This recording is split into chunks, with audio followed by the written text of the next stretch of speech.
Islam is growing, and it's not because of pressure or trying to convince people. It's because when people meet it, they see something that's been missing, something real. There's honest truth in Islam. It doesn't try to be cool or trendy. It doesn't change its rules when culture changes. It gives you a way to live that stays the same, has deep roots, and feels personal. And in a world where people are always pretending, especially online, that kind of spiritual honesty hits really hard. Take prayer, for example. In Islam, prayer is not just something you do once a week with other people. It's 5 times a day. Just you and God. No priest, no choir, no emotional buildup, just a quiet, regular act of connecting. You face the same direction, you say the same words taught over 1400 years ago. And every move has meaning, down to the way you raise your hands, bow, and put your face to the ground. It's not a show, it's being present. And people who find Islam often say it's the first time they've ever felt like they were really talking to God,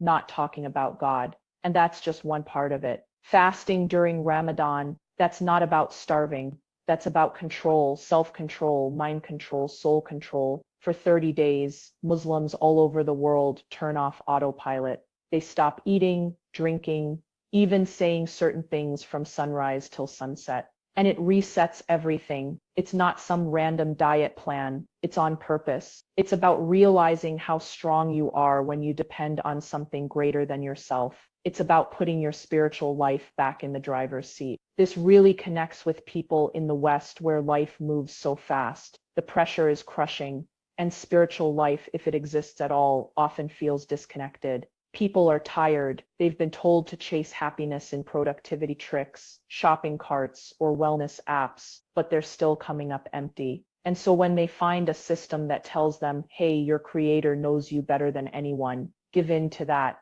and you'll finally find peace. That feels like an amazing breath of fresh air. And here's what else is amazing. The structure of Islam is freeing, not limiting. From the outside, it might look strict. Pray at these times, eat these foods, dress this way. But once people start living it, they say the opposite. They say it makes everything simple. You don't waste energy on guesswork. You don't feel like you're making up your values every week. You live with purpose. You walk with clarity. So when we say Islam is growing in the West, this is a big part of why. People aren't just finding a religion. They're finding balance between heart and action, between what they want and how they act. And in a time where so much feels fake or forced, that kind of realness, it's not just refreshing, it changes everything. Let's be real, loneliness is everywhere in the West. People are more connected than ever through social media, but at the same time, they're more alone than ever in real life. You can have 500 friends online and still feel like no one really knows you. That feeling of community we all want, for a lot of people, it's just not there anymore. And that's one of the most powerful reasons Islam is growing in the West. It offers something people are desperate for: belonging. Now, this isn't just casual hanging out. This is deep, meaningful, day-to-day support. When someone becomes Muslim, they're often surprised by how quickly they're welcomed, not just with a welcome message, but with real connection. People offer rides to the mosque, meals get delivered, strangers become like family. It's a level of care and being there that many people haven't experienced before, sometimes not even in their own real family. And it's steady. It's not once a year on a holiday. It's every Friday at the mosque. It's every Ramadan night at the dinner table. It's every time you say peace be upon you to a fellow Muslim, even one you've never met before. Think about that. There's a built-in greeting, peace be upon you, that every Muslim gives to every other Muslim. That alone creates an instant human bond. Doesn't matter your race, your background, your income. You could walk into a mosque in London, New York, or Paris, and you're treated like a brother or sister in faith. That kind of unity, it's rare, and people who've never had that before, they feel it right away. And here's something else that hits hard. The Muslim community puts togetherness first. Islam doesn't just encourage community, it requires it. The Friday group prayer isn't optional. It's a weekly gathering where people check in with each other. It's not just prayer, it's connection. You're shoulder to shoulder with people from all walks of life, facing the same direction, praying to the same God. There's no VIP section. Everyone stands equal. And that physical reminder that we are one is deeply grounding. During Ramadan, this sense of togetherness grows. Every night communities come together to break their fast. Mosques overflow with people. Strangers pass out dates and water. Families open their homes to guests. And if you're alone, you won't stay that way for long. Someone will notice. Someone will invite you in. That's the culture. That's the normal way. Now imagine you're someone who has felt invisible most of your life. Someone who's never been part of something bigger. And suddenly you find yourself welcomed into a global family of 2 billion people. Not just in name, but in action. You're seen, you're valued, you matter. That kind of belonging changes lives, even beyond the rituals. The Muslim community emphasizes service. There's a constant push to help others, whether it's through charity, volunteering, or just showing up for someone in need. And when you give back like that, it doesn't just help the person you're serving. It heals something in you too. It builds self-worth. It builds connection. It reminds you that you're not alone. And let's not ignore the emotional and mental health side of this. Studies have shown that having a strong, supportive community directly reduces worry, sadness, and even physical sickness. Islam provides that. Converts often say it's the first time they've had a network that really cared, not for what they do, but for who they are. So when people ask why are so many in the West turning to Islam, this is one of the biggest reasons. Because in a world full of division, Islam offers unity. In a society drowning in doing everything alone, Islam says you belong here. And for many people, that's not just compelling, it's life-changing. Let's talk about something that doesn't get enough attention: how confusing religion has become for a lot of people in the West. For many, it feels like belief is this big complicated puzzle. Contradictions in scripture, shifting moral stances, unclear theology, historical edits, and unanswered questions. And when you're genuinely looking for truth, that confusion becomes exhausting. You start to wonder, is there anything out there that just makes sense? That doesn't change every few decades, that has one message, one system, one God.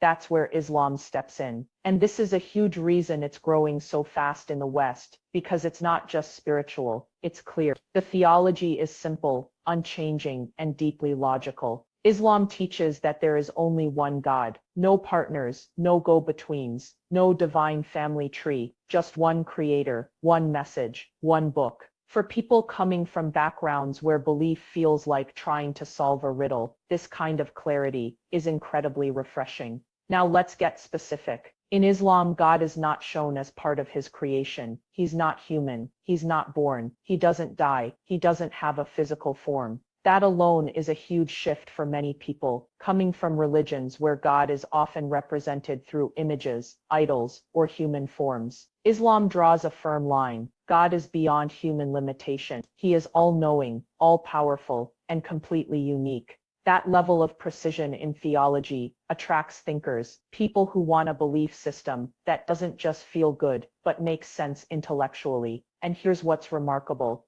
The core message of Islam has never changed. From the time of Prophet Muhammad over 1400 years ago, the same words, the same book, the Quran, have been preserved letter for letter. No additions, no revisions, no re-edits for modern culture. In a world where almost everything is up for debate, that kind of consistency stands out. The Quran itself invites this kind of investigation. It doesn't say just believe, it says reflect, ponder, question. You'll find verses where God is literally challenging the reader. Do they not reflect on the Quran? That's the tone. It's not about blind obedience. It's about conscious understanding. That's what appeals to so many people in the West who are skeptical by nature. They're not looking for tradition. They're looking for truth. And Islam gives them permission to think deeply and critically about it. This is why so many converts will tell you, I wasn't looking for religion, I was looking for answers. And they found those answers not through emotion or pressure, but through study. They read the Quran, they researched the life of the Prophet, they asked the tough questions. And what they discovered was a belief system that holds up under scrutiny, not just spiritually, but intellectually, morally, and scientifically. And let's talk about daily life. Islam doesn't just give you a belief, it gives you a blueprint. It tells you how to treat your parents, how to handle money, how to build relationships, how to purify your heart. It covers the whole spectrum of human experience, not in a controlling way, but in a way that says here is the path, if you want peace. There's no guessing, no picking and choosing based on trends. It's all there, clear and preserved. So when someone embraces Islam, they often describe it as a moment of alignment, like something inside of them just clicked. Not because they were forced to believe, but because finally they found something that made sense, that answered their questions, that didn't change with the times, or bend to culture, just pure unshaken, timeless clarity. That's why Islam isn't just surviving in the West, it's thriving, because in a world full of noise, it offers something rare, truth that speaks clearly. Let's just be real for a second. People in the West are hitting a wall. There's a growing sense that something isn't working. You've got more technology than ever, more freedom, more choices, more entertainment, more stuff. And yet worry is rising. Sadness is skyrocketing. People are medicating, numbing, distracting, but they're not satisfied. They're not at peace. Because what the culture promised would bring fulfillment, success, independence, material wealth, pleasure, isn't delivering. And deep down, people feel it. That's the disappointment. That's the silent crisis. Western culture has built its identity around individualism. You do you. Live your truth. Chase your dreams. And sure, on paper that sounds empowering, but when you're the only one responsible for defining meaning in your life, it becomes overwhelming. When you're constantly comparing yourself to filtered versions of other people's lives on social media, it becomes exhausting. The pressure to be productive, to be attractive, to be successful, it's nonstop. People are burning out trying to live their best life. And many are quietly asking, what's the point of all this? That's where Islam enters the picture, not as a trend or an escape, but as a real alternative. Islam doesn't tell you to define your own truth. It gives you a truth that's been tested and preserved for over 1400 years. It doesn't ask you to chase the next big thing. It asks you to slow down, reflect, and connect to your creator. And for people who've been trapped in the cycle of consuming, scrolling, and comparing, that's not just appealing, it's liberating. Islam flips the script. Instead of chasing status, it asks you to chase sincerity. Instead of worshiping your desires, it teaches discipline and self-control. Instead of finding meaning through external success, it teaches that true peace comes through submission to the one who created you. That message lands differently when everything else has failed to satisfy. And here's something important. Islam doesn't promise a perfect life. It doesn't sell some fantasy of constant happiness. What it offers is purpose. And that's exactly what so many people in the West are starving for. Not more comfort, not more dopamine hits. Purpose. A reason to wake up. A reason to suffer. A reason to live with intention. Islam provides that with clarity and depth.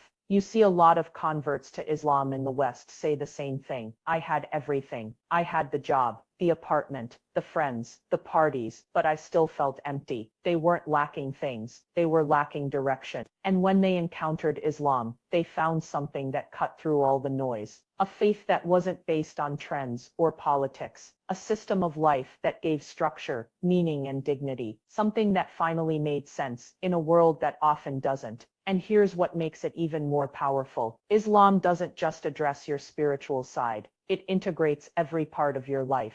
It gives you a schedule. It gives you moral boundaries. It gives you financial ethics, relationship advice, even emotional discipline. And that's exactly what people are looking for right now.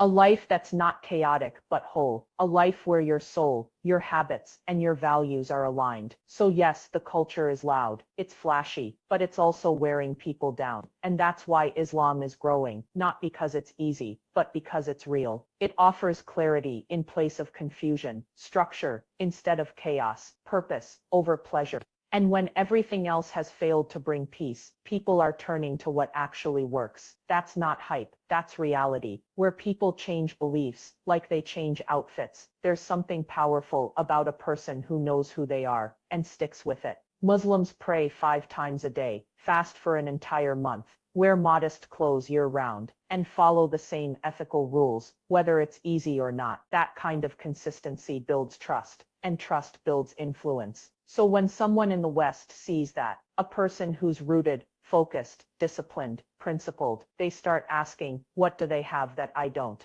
And when they dig deeper and discover that it all comes from Islam, from submission to one God, from living with purpose, they start wondering if maybe, just maybe, that could work for them too. That's how Islam is growing, not just through books or sermons, but through living, breathing examples of strength. Every Muslim who stands firm in their identity plants a seed in someone else's mind, a seed that says you don't have to follow the crowd, you don't have to compromise your values, you can be different and be proud of it. That message is spreading, and it's changing lives. So here's the truth. Islam is not spreading in the West because of force, fame, or flash. It's spreading because people are waking up. They're realizing that what the world told them would make them happy, status, success, likes, comfort, isn't enough. They're searching for meaning, structure, and purpose. And when they encounter Islam, they don't just find a religion. They find answers. They find a faith that offers community in an age of loneliness, a belief system that is clear, consistent, and built on reason, a culture of strength, where identity isn't something you have to apologize for. They see people living with discipline,